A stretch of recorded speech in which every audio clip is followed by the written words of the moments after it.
بسم الله الرحمن الرحيم. الحمد لله حمدا كثيرا كما أمر، وتعزن بزيادة سبحانه وتعالى لمن شكر. أحمده حمدا وأشكره شكرا لا يعد ولا يحد، الواحد الصمد أهل الثناء والمجد، صلى الله عليه وعلى آله وصحبه أجمعين. أما بعد، السلام عليكم ورحمة الله وبركاته. لقد أمر الله عباده أن يتفكروا ويتدبروا في معاني وكلمات القرآن الكريم، ووعدهم بالثواب العظيم على كل حرف منه 10 حسنات.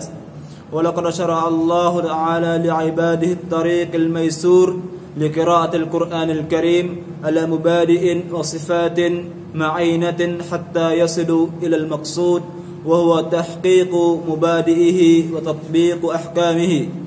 وأمر الله عز وجل نبيه صلى الله عليه وسلم بذلك فقال: ورتل القرآن ترتيلا. Surah Al-Muzammil ayat keempat. Sementara itu saya ingin mengemukakan topik yang berkaitan dengan akhlak membaca Al-Quran. Adab-adab ketika membaca Al-Quran.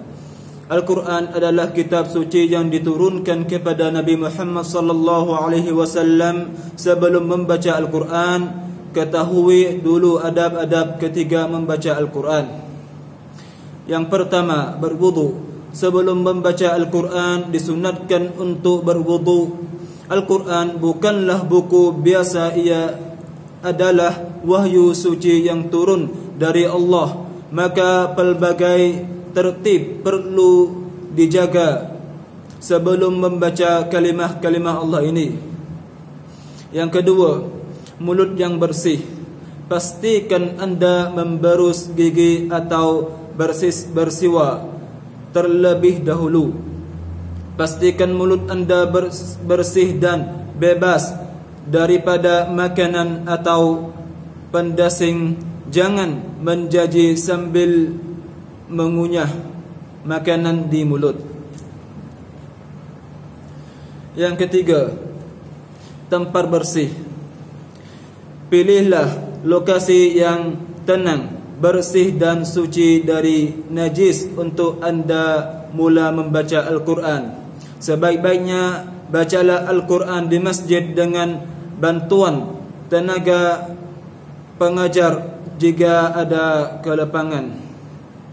Yang keempat, mulakan dengan ta'awud dan basmalah. Mulakan setiap bacaan dengan a'udzubillahi minasyaitonirrajim, diikuti dengan bismillahirrahmanirrahim.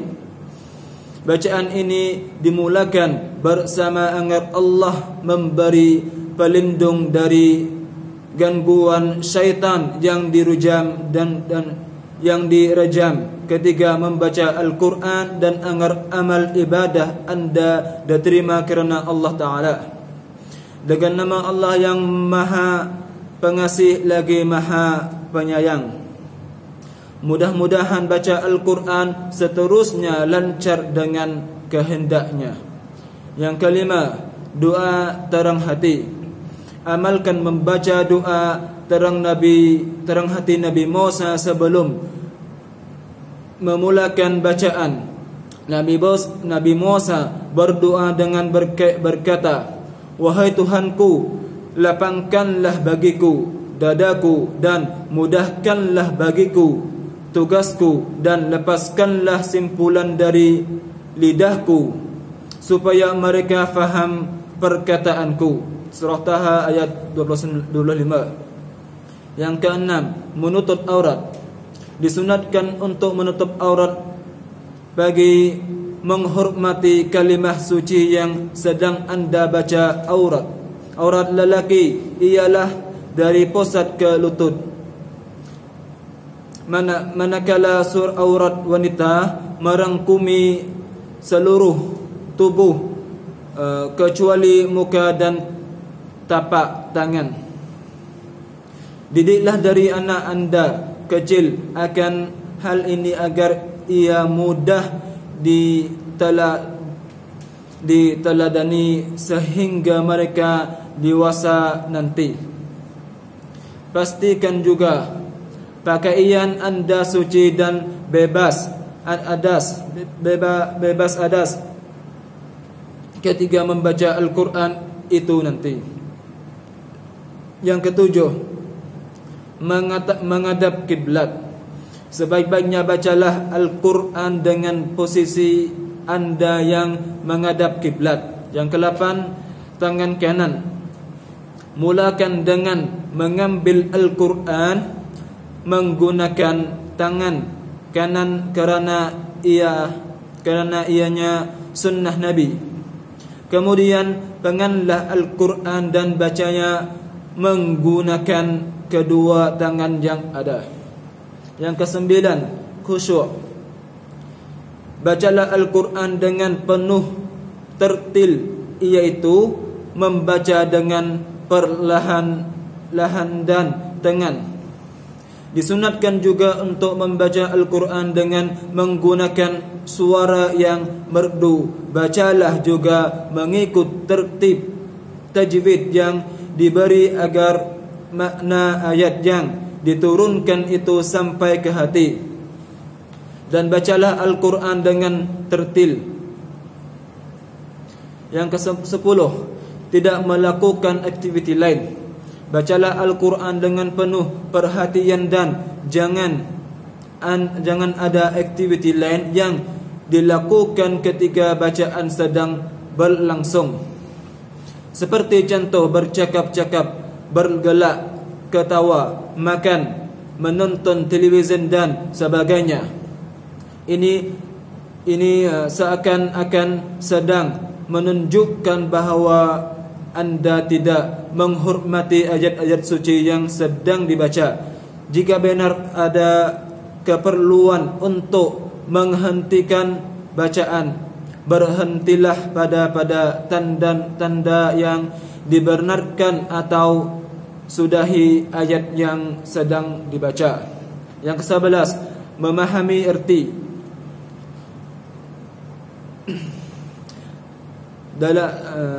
Dalamilah erti setiap ayat yang sedang dibaca untuk menghayati apa yang sedang dibicarakan oleh Allah secara terus. Benar, bahasa Al-Quran bukan bahasa ibunda kita, namun itu bukanlah penghalang. Terdapat banyak Al-Quran beserta dengan terjemahan di pasaran sekarang. Jika benar ada niat dan usaha, pasti matlamat untuk mengenal erti ayat-ayat ini anda kecapi. Yang ke-12, menyimpan di tempat tinggi. Usai membaca, simpan dan letakkanlah Al-Quran di tempat yang tinggi agar tidak mudah dilangkah atau dirusakkan. Al-Quran itu kitab yang perlu dipelihara dan dijunjung. Itu signifikasi untuk melakukan di tempat yang lebih tinggi dari buku-buku yang biasa ada. Alasan untuk mempelajari ulum Quran sebelum belajar tafsir, kerana belajar ulum Quran adalah untuk memahami Quran, belajar tajwid dan asbab nuzul dan sebagainya. Untuk memahami Quran terlebih dahulu, belajar tafsir Quran adalah perlu bagi kita untuk memahami Quran terlebih dahulu. Definisi tafsir. Tafsir dari sudut bahasa ialah menjelaskan, menyingkap dan menampakkan atau menerangkan makna yang abstrak. Sesungguhnya Allah telah berfirman, A'udzu billahi minasyaitonir rajim, wa la ya'tunaka bimithli illa ji'naka bil haqqi wa ahsana tafsira.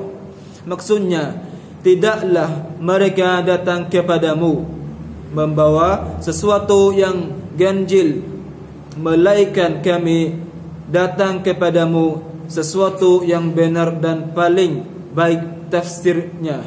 Surah Al-Furqan ayat 25. Tafsir dari sudut istilah.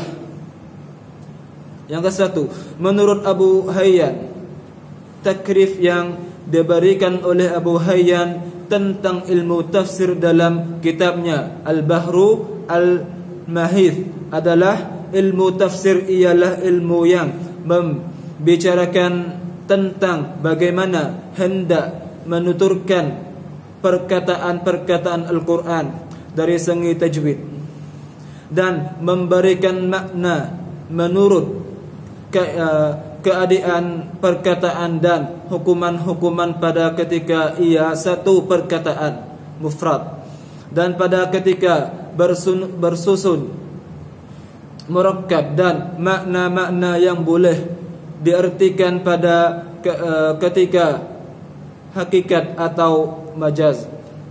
Juga membicarakan hal-hal yang berkaitan dengan masih dan mansukh dan sebab nuzul. Yang kedua, menurut Az-Zarkashi, tafsir bermaksud ilmu untuk memahami kitab Allah Subhanahu wa taala yang diturunkan kepada Nabi Muhammad sallallahu alaihi wasallam serta menjelaskan maknanya dan mengeluarkan hukum hakam dan mengajaran. Sejarah pembukuan dan pengumpulan Al-Quran zaman Rasulullah sallallahu alaihi wasallam, zaman sahabat Abu Bakar Al-Siddiq, Uthman bin Affan, zaman tabi'in, Khulafa Ar-Rashidin, sahabat Muaz yang Zaid bin Jabal menghafaz tabit Al-Quran, Ibnu Abbas. Pada zaman Nabi, menulisan dan catatan ayat Al-Quran dilakukan oleh para sahabat yang dalam kadar yang diizinkan oleh baginda dengan cara dan peralatan yang sesuai.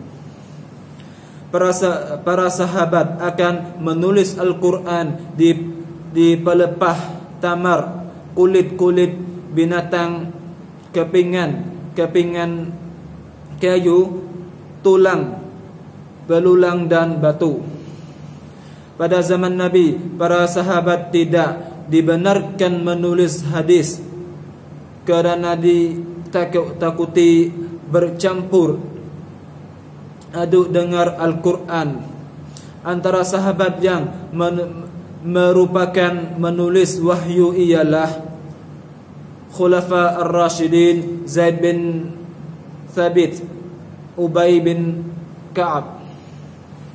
Terdapat sebuah hadis yang meriwayatkan bahawa Jibril alaihissalam telah berkata kepada Nabi Muhammad sallallahu alaihi wasallam ketika membawa wahyu daripada Allah Subhanahu wa taala, "Wahai Muhammad, sesungguhnya Allah telah memerintahkan kepada kamu supaya meletakkannya di atas yang demikian itu daripada surah yang demikian itu." Tulisan-tulisan Al-Quran yang ditulis oleh para penulis wahyu dengan urahan dan panduan daripada baginda telah disimpan di rumah baginda sendiri. Terdapat juga para sahabat yang menulis Al-Quran untuk kegunaan dan simpanan pribadi mereka. Al-Quran tidak diturunkan sekaligus, malahan berlaku secara bernansur dan berperingkat.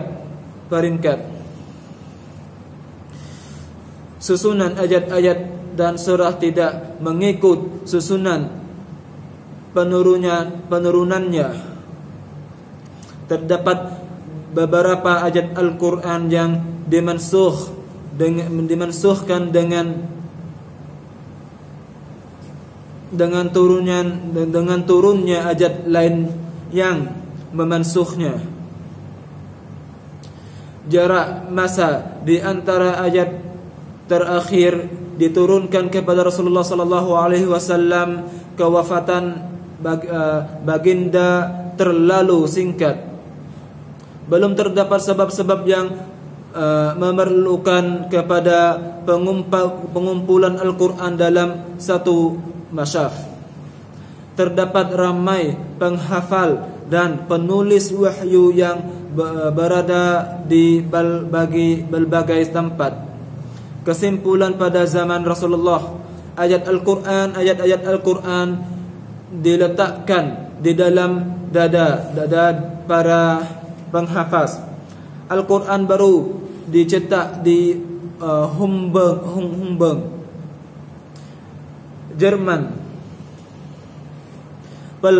Pelbagai gerakan golongan orang yang enggan membayar zakat, nabi palsu, golongan murtad selepas kematian Rasulullah sallallahu alaihi wasallam, berlaku perang Yamamah Ar-Riddah yang merenggut nyawa ramai 70 orang para menghafal Al-Quran. Usamah bin Ka'ab, Sayyidina Umar berasa bimbing, lalu bertemu dengan Sayyidina Abu Bakar dan menjadangkan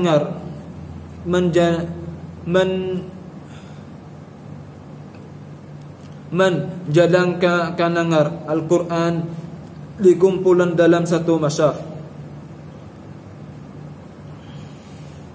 Beliau seorang penghafaz Al-Quran dan penulis wahyu yang paling terkenal pada zaman Rasulullah sallallahu alaihi wasallam, pernah menghadiri majlis tadarrus Al-Quran antara Nabi dan Jibril alaihi salam.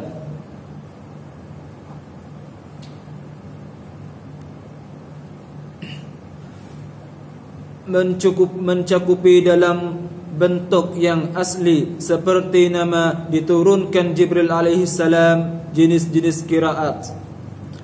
Yang pertama, Nafi bin Naim Madani, guru qiraat dari Madinah. Yang kedua, Abdullah bin Khathir Makki, guru qiraat dari Makkah. Yang ketiga, Abu Umar bin Ala, guru qiraat dari Basrah. Yang keempat, Abdullah bin Amir Damsyiki Ibnu Amir, guru qiraat dari Damsyik. Yang kelima, Asim Asdi, guru qiraat dari Khafah, Iraq. Yang keenam, Hamzah bin Habib Zayad, guru qiraat dari Kafah. Hafsah itu setelah Abu Bakar meninggal dunia, masyaf Al-Quran disimpan oleh Sayyidina Umar, dan selepas Sayyidina Umar meninggal dunia, kemudian disimpan oleh Hafsah binti Umar. Adapun sebabnya disimpan oleh Hafsah, tidak oleh Uthman sebagai khalifah, adalah karena Hafsah itu istri Rasulullah sallallahu alaihi wasallam dan anak Khalifah Umar. Hafsah itu seorang yang pandai menulis dan pandai membaca.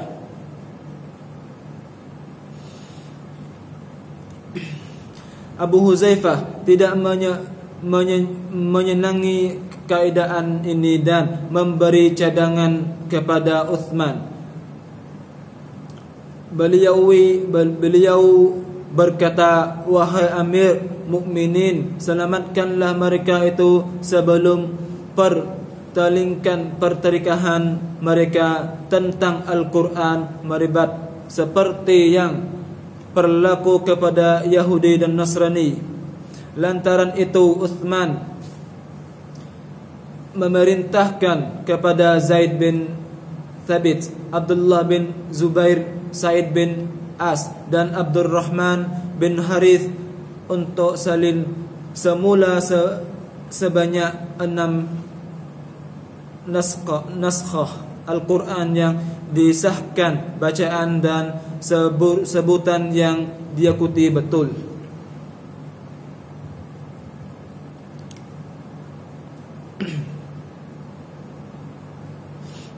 Asbab nuzul surah Al-Ikhlas. Surah Al-Ikhlas diturunkan untuk menjawab sebuah pertanyaan berikut. Ini adalah asbabun nuzul, sebab turunnya surat Al-Ikhlas. Dakwah Rasulullah sallallahu alaihi wasallam di Makkah mendapat banyak sekali tentangan, termasuk ancaman pembunuhan saat Rasulullah sallallahu alaihi wasallam berhasil keluar dari Makkah dalam perjalanan hijrahnya ke Madinah. Ancaman pembunuhan pun masih tetap ada. Sebab nuzul surah Al-Falaq. Surah Al-Falaq terdiri dari 5 ayat kata Al-Falaq yang berarti yang terbelah, diambil dari ayat pertama. Ia disebut pula surat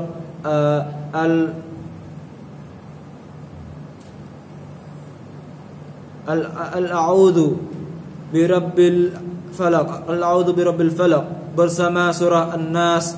Keduanya disebut Mu'awwidzatain, yakni 2 surat yang menuntun pembacanya menuju tempat perlindungan. Asbabun nuzul surah An-Nas. Surah An-Nas terdiri dari 6 ayat kata An-Nas yang berarti manusia, diambil dari ayat pertama. Ia disebut pula surat Qul a'udzu birabbin nas bersama surat Al-Falaq. Keduanya disebut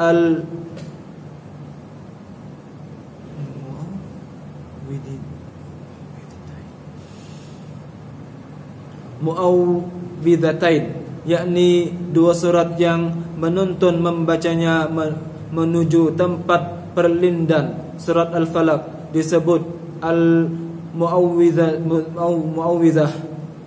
Al-Ula, sedangkan surat An-Nas disebut Al-Mu'awwidzah atas.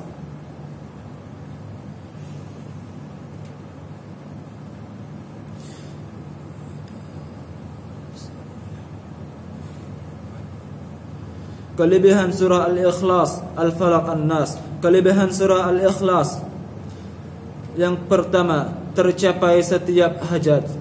Bacalah surah Al-Ikhlas 1000 kali selepas solat subuh dan maghrib. Berdoalah dan minta apa yang dihajati. Allah akan mengubalkan semua yang diminta. Yang kedua, penawar penyakit. Dengan membaca surah Al-Ikhlas 3 kali selepas setiap solat fardu, ia menjadi pelindung dan penawar kepada penyakit yang ada pada diri sendiri. Yang ketiga, menghindari kesyukuran. Jika dibaca 3 surah ini, Al-Ikhlas, Al-Falaq, An-Nas, pagi dan petang, nescaya tidak menghalami apa-apa kesusahan. Bacalah surah Al-Ikhlas 3 kali sebelum terbit matahari dan 3 kali selepas terbenam matahari. Allah akan selamatkan diri dari segala kejahatan. 4. Menundukkan orang zalim. Yang kelima, diselamatkan dari dizalimi makhluk lain. Hikmah dalam surah Al-Falaq, menolak gangguan jin, syaitan, sihir, waswas dan segala kejahatan. Yang kedua, dibaca sebelum tidur 3 kali 3 kul, dan ditiup ke tangan dan disapakan ke seluruh badan kecuali kaki, dan kemaluan akan terhindar dari segala perkara yang buruk. Yang ketiga, diturunkan surah ini kerana Rasulullah sallallahu alaihi wasallam memohon pada Allah ajat pelindung, maka dikurniakan oleh Allah surah ini. Yang keempat, dibaca pada air garam dan disapu pada badan yang terkena sengatan binatang biasa. Yang kelima, dibaca 41 kali selamat atau 7 hari berturut-turut akan sembuh dari sihir dan santau dengan izin Allah.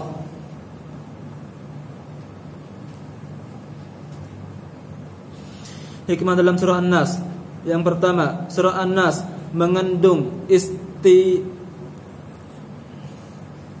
isti'adzah, permintaan perlindungan kepada Allah Subhanahu wa taala dari segala kejahatan iblis dan bila tentaranya yang dapat melalaikan manusia dengan menubarkan was-was pada diri mereka. Yang kedua, 3 ayat pertama surat An-Nas menunjukkan 3 sifat bagi Allah Subhanahu wa taala, yakni rububiyah, mulkiyah dan uluwiyah. Yang ketiga, 3 sifat ini sekaligus menunjukkan bahawa hanya Allah Tuhan pemelihara dan pencipta. Yang keempat, surat An-Nas menjelaskan bahawa was-was adakalnya dari jin dan adakalnya dari manusia. Surat An-Nas juga memberikan penjelasan kepada kita bahawa setan itu biasa dari golongan jin dan biasa dari golongan manusia. Yang kelima, dalam surah An-Nas kita menyebut 3 sifat Allah Subhanahu wa taala, Rabb, Malik dan Allah, hanya untuk meminta perlindungan dari satu hal, yakni was-was. Demikian ini kerana pentingnya keselamatan agama juah lebih penting daripada keselamatan jiwa dan raga. Wa fil akhir kalami as'alallahu an yanfa'ana fid dunya wal akhirah. Hadza wa billahi taufiq wal hidayah. Assalamualaikum warahmatullahi wabarakatuh.